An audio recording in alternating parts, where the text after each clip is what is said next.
Welcome to the Luna Syncrasy podcast, where we honor our cycles and the magic of the moon. Welcome back. It's episode 3. Today we're going to be deep diving into the elements. So in our last episode, we were talking a little bit about the 4 elements around our moon, and now we really wanted to deep dive into those. So the 4 elements are earth, fire, water, and air. And it really is a fundamental piece of astrology. And then after we're done talking about the elements, we're also going to go into the next new moon in Aries. And what makes this one special is that not only is it the second one, but it's also a new moon eclipse. So there are 4 elements. The sign of Aries, Leo, and Sagittarius fit into fire. Earth signs are Taurus, Virgo, and Capricorn. Air signs are Gemini, Libra, and Aquarius, and water signs are Cancer, Scorpio, and Pisces. All of those fire signs. So people with a fire sign, they have a lot of energy. They like to start things. They want to be around, oftentimes they would want to be around people. You can kind of picture them as the life of the party. In the last episode, we were talking about how people with a fire moon, they tend to be a little bit more explosive when they're under pressure. So these are just kind of a lot of the energy around people with a fire sign. And then earth signs are more grounded, stable. There's a right or a wrong way to do things, and it's best to do the right way. Earth signs are the people that do the things they say they're going to do when they're going to do them, and may get frustrated when people who are not earth signs do not follow that way of living. Those are the people who they really just are like, why can everybody else not keep up with me? Like, I know what we're supposed to be doing. Like, why? Let's just do it. Sometimes the air signs are the people who just talk and talk and talk and talk and talk circles around it. And air signs, those people who really like to communicate, they're also that's how they best think. So they love to have somebody who's going to listen to them because that's how they process their thoughts. But you can also be an air sign and be thinking all of these things inside of your head. So it's just like you're having conversations like all inside of your head. You're just seeing it from like every different perspective because there's all of these lines of thought just continually going in your head. We also think of air signs as being really articulate and being able to express things really well and being able to see both sides and understand a lot of things. And then water signs, very empathetic, sensitive souls. They are deeply feeling. They may be affected by other people's moods. They're also really aware of how someone might be feeling, even if that person doesn't show it or think anyone is aware. Water signs tend to be very, very intuitive. Something that Cassie and I have really gotten excited about lately is syncing your self-care or morning routine with the elements. There's just a few different ways to do it if you have a lot of time. You can try to use all 4 elements in the morning. So when I think of fire, that would be like a workout and just getting a lot of energy out there. Earth would be something more like grounding. Like that could be something even just like organizing a drawer, like getting something done, checking something off your to-do list. Could be like a literal walk through the woods if you have that ability. For sure. Being outside, having your coffee just out on your porch or something. And then with air, it could be more of like journaling. You could call a friend and have a conversation, just kind of getting that out there, like starting to get some of the thoughts in your head down on paper, where water would be more of your meditation or doing yoga, just kind of flowing with things. Even going for a swim could count for that. If you were able to do all of those things, that would be a really well-rounded routine in the morning to start your day. But I mean, as a busy mom, I don't think I have time to do 4 different things most mornings.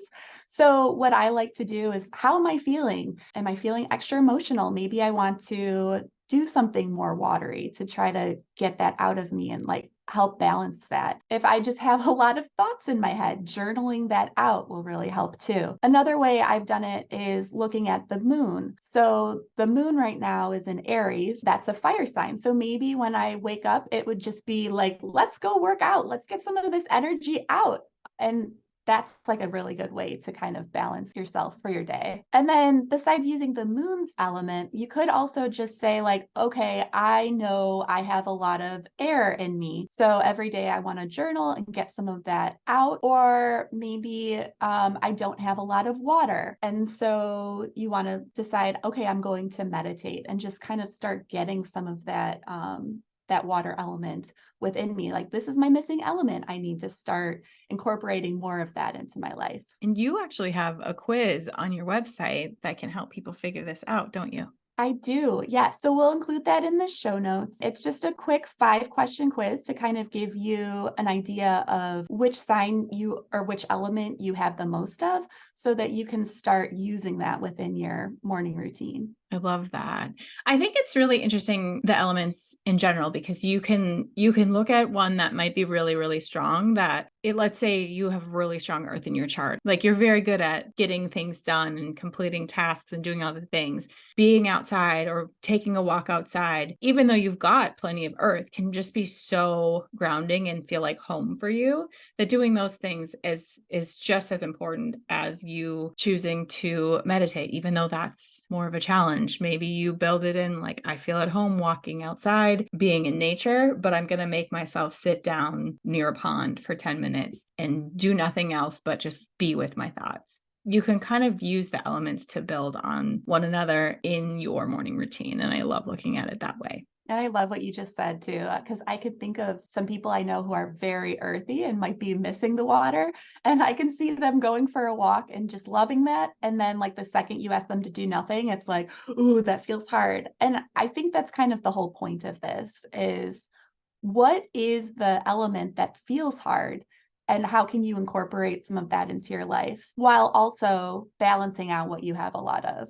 That's what makes Element so fun too, is just, it really is about balancing it, and it varies from day to day. It's just a really cool thing to fall back on. Yeah, and I think, Cassie, you have some really cool ideas too with how it shows up with our kids. Like, I've loved talking about that when you were doing the children's charts for my kids. One of the things that can be really helpful when you know your kid's chart is being aware of how they might express their emotions in a difficult or challenging situation, or what they might need in terms of support from you. So a child with a lot of air in their chart may be really talkative. These are the kids that might have a whole bunch to say, or like could be a little bit more argumentative, or have a lot of things say in the matter. But if you just let them express themselves and don't cut them off, they are the kids that might also go into their room and write a lengthy note saying they're sorry. It's just, if you let them talk it out, then they are usually pretty good. And then a child with a lot of fire, these are the emotionally expressive kids. They could be door slammers. They could be the ones that throw things when they're angry. They could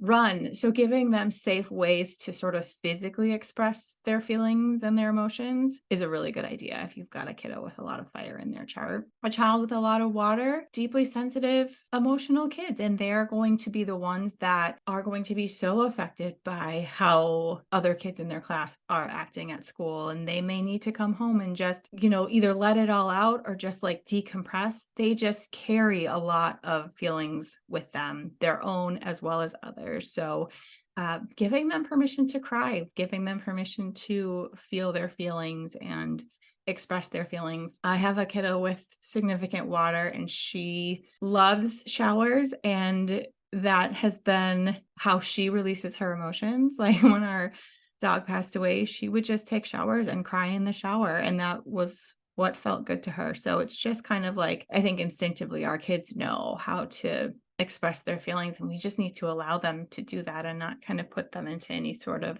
box. And then a child with a lot of earth, they're pretty no nonsense, and they want to know what to expect. These kids are the ones, I mean, all kids thrive in routine, but anyone with earth, they want to know what's coming next. They would like it to be consistent. They would like to have an idea exactly what their morning routine is like. They want to know exactly where they're going, what day of the week they have what events and things are happening. They also, I think, are pretty results oriented. They want to see progress. If they have their mindset on doing something, then they're going to need our support in allowing them to do that. I feel like any child with earth in their chart is also can be like getting them to switch gears or change plans or stop what they're doing, that can be a little bit more of a challenge. So supporting them is also good.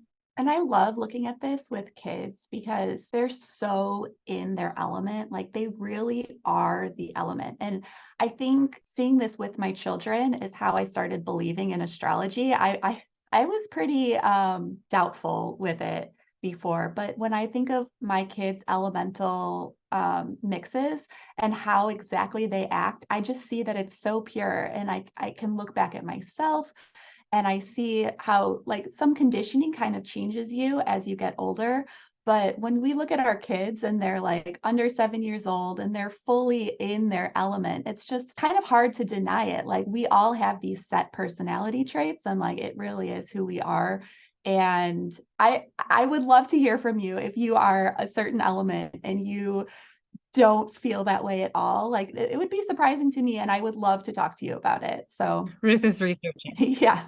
The element conversation is so interesting. And I think it's so validating for people. And I mean, from an astrologer perspective, it's a really honest way to sort of call people out on like, we're here to be human. I always think of like water because that's the one people have resistance to. Like if people don't have a lot of water in their chart, they're like, nope, I don't sit with my feelings. I don't meditate. I don't do any of that. No, you're crazy. But it's like, try it and it will completely change your life in a really, really amazing way. Yeah, because having a little bit of all of the elements really is important. Like we need all of them in our life to be fully balanced and shying away from any of them. It makes you less balanced. We need to have them all. And one of the things that Ruth and I both have going for us in our house, which makes it very exciting, is that we each have 2 kids. We have all 4 elements in our houses, which makes for a very interesting family dynamic. Yeah, so just like looking at all of our sun signs. So me, my husband, my 2 kids, like we're one of each element, and it's the same with Cassie's family, which is interesting that we both have this type of dynamic. But it's really fun to like talk about how people are getting along, and I think that that's kind of like we can see that. Like so, in general, Earth and Water tends to gravitate toward each other because they're very grounding, they're very relaxed, they just get along.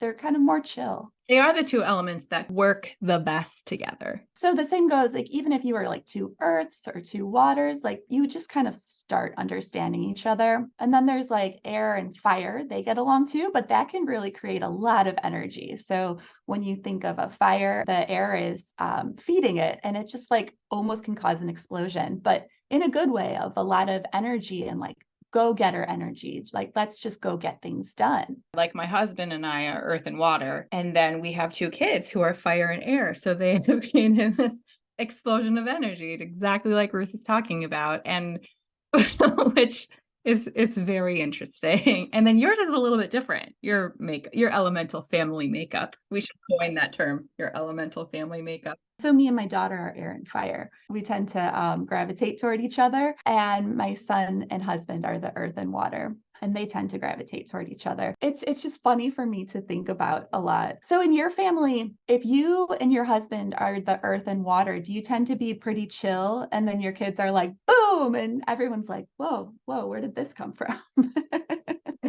I think in the day-to-day that definitely shows up. But at the same time, it sort of brings us back and reminds us to have fun and to have conversations and to sort of join in on their combined energy sometimes. And then, I mean, thank goodness, I can't imagine having a house of air and fire people entirely. That would be exhausting. I appreciate the balance. I really do. I appreciate the balance. Yeah, it's funny because as you were even just talking, I was thinking about my family. So it sounds like we should almost be more balanced between parents and kids. But like me and my husband are both water moons. So like we have to think about all of the different planets. Like we all have all of these aspects, but we're both fairly chill. And when our kids were born, it was like, whoa, like honestly, where did they come from? Because we're both so chill, and our son was really chill, but when my daughter was born, it was just like, oh my gosh, like there's so much fire and so much energy here, and like what is happening? And I think more so when you do consider the other planets, is like, I do have a lot of fire in my chart. And so like I can match the energy of my youngest, and my oldest has a fire moon, so she can jump in with the youngest. So it's kind of like we can all meet each other where we are, apart from my husband, who is just like super grounded earth and would like for everybody to just settle down a little bit. But he can also jump in. He's got a lot of air. So he can, I mean, it all feels very intentional, or like we're all meant to be together. It was all by design. It definitely feels that way. For me, it's fun to like watch TV. Like I'll watch reality shows or like Survivor specifically. I was watching Survivor. I was like, I bet he's a Sagittarius because like there was just like some guy who was just like so worked up and so fiery. Like I looked it up and he was a Sagittarius. Like Yeah, I do that all the time. like it is funny because you can see the elements in people. And I think we're kind of talking more about sun signs, but maybe that is the personality that people are showing. And then just recently I was on a trip in Vegas. There were 4 of us there and we also represented each element there. And my fire friend, he was at a table and he kind of blew up at somebody. The water person was like, I can't believe you did that. What about their feelings and how did they feel? And the earth person was like, come on, there's a right and wrong. Like, he did the right thing. You shouldn't have yelled at him. Like, we have to follow the rules. And I'm over here analyzing everything, trying to take in both sides with my air personality. And I just burst out laughing. It was so funny because it was just like, this is the elements. Like, totally, this is what's happening right now. It is really fun when you watch it play out. One of my very first introductions to the elements, and it was me just kind of being fully immersed in astrology at that point, was when Frozen 2 came out. And they have all of the characters, like the 4 spirits of the forest. And they have Gale, who represents the air.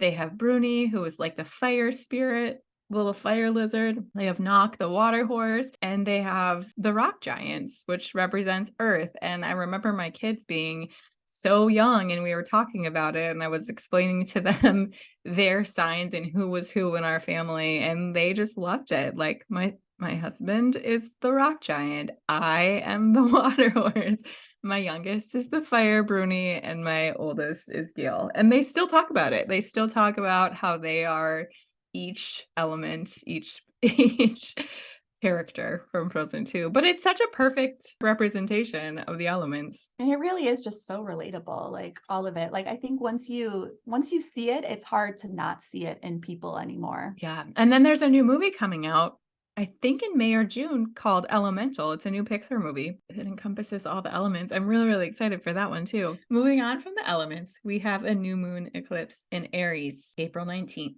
It'll be at 11:12 Central Time. And so Aries is a fire sign, and eclipses, they're like a new moon, but they're extra potency, extra power. There's just even more energy there. And for a fire sign, we're just talking a lot of energy with this eclipse. It feels almost like could potentially be even turbulent energy. It could feel like a lot. Since this is the second Aries new moon, it's kind of a second chance to look at your Aries things.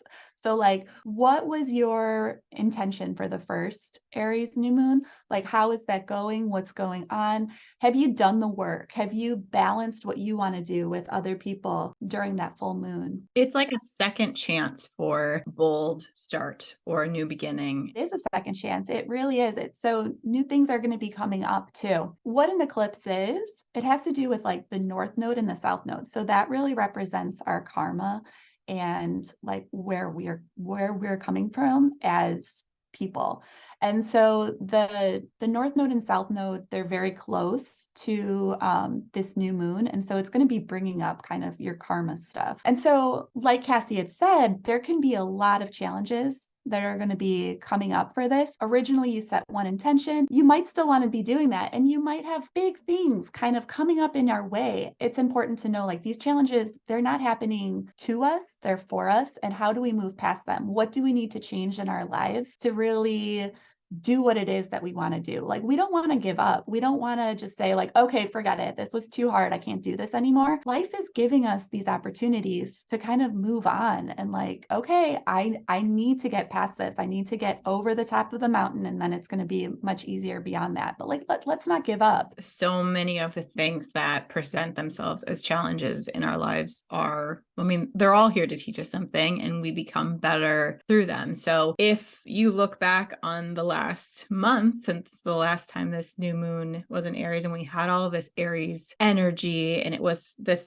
big, bold, new beginning, initiate something. Aries is not a quiet sign. It is loud. And so the things that could come up with this eclipse are kind of there to say, how bad do you want this? Like, are you willing to climb the mountains and overcome obstacles to get it? So you get to get really clear again about your intentions. And if one path didn't work, what's your new path? You kind of get to let go of the things that don't fit, and you get a second opportunity to do that. Yeah, it sounds exciting, but it's also challenging. I mean, eclipses are cool because it's just going to bring up a lot, and just keep your eye open. Just see what's coming up, and like, you might not see it for a few days. So even after the eclipse happens, like, it might take a couple of days to just kind of settle, and then you can kind of see, okay, this is what's next for me. This is what has come up. This is where I want to go. And we're in the very beginning of this kind of new energy around who am I? What do I want? What do I want to achieve? What do I want to go for? And how do I connect with other people in my life? And how do I show up as my best in my relationships as well? It's kind of how we move the collective to a better place as a whole. And it's just kind of this is a topic we'll definitely dive into more, but it's just like the very beginning of us kind of balancing the me and who I am with who I am in relationships and how I relate to other people in my life and in the world. But even right now, there's just going to be this big shift of energy happening. So we have this eclipse basically right before April 20th. It's right at night. And then the next day, the sun is moving into Taurus. So we're all going to have this brand new collective energy. And then the following day, Mercury is going retrograde, which is just going to really slow everything down. So maybe we have all of this Aries fired up energy, and then pretty soon it's just going to be like, okay, now the sun is in an earth sign, which is a lot more chill, a little bit calmer, and Mercury is retrograde. So like, let's slow down.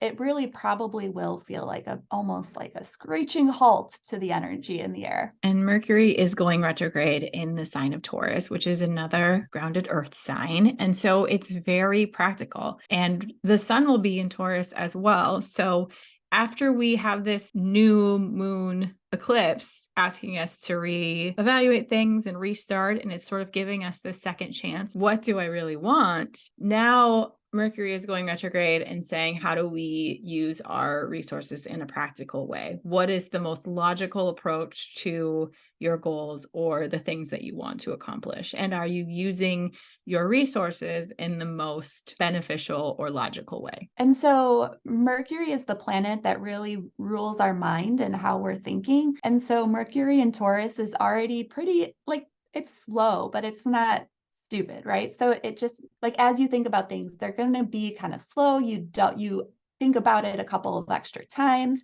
And then when it goes retrograde, it's even slower. So like you're really going to be probably overthinking things and like thinking about it 2, 3, 4 times before you can make a decision, which is going to be a huge change after this Aries season. That's something to look out for too. The shifts just make us so well-rounded.